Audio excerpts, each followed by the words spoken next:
Frozen food persiapan Ramadan nih. Karena kita bikin sendiri pasti dijamin sehat dong. Pertama kita bikin bumbu halusnya dulu. Kalau kalian mau pakai yang bubuk boleh ya guys. Sekarang kita bikin adonannya.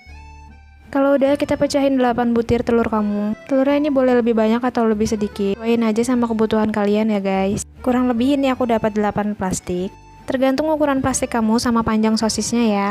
Kalau udah masukin daun bawang, wortel parut, sama bumbu yang tadi kita udah halusin. Micinan masuk, sesuai selera aja. Kocok-kocok sampai mereka akrab. Kalau udah sekarang kita masukin sosis sama telur kocok tadi. Sampai sosisnya udah tenggelam aja ya. Kalau udah, potong ujungnya biar rapi. Jangan lupa sebelum direbus kocok-kocok dulu, biar nggak ada tepung yang mengendap. Kalau udah ngambang, angkat, tirisin. Plastik ukuran 6 aku potong bulat, yang ukuran 4 aku potong serong. Goreng sampai golden brown. Jadi deh, selamat mencoba.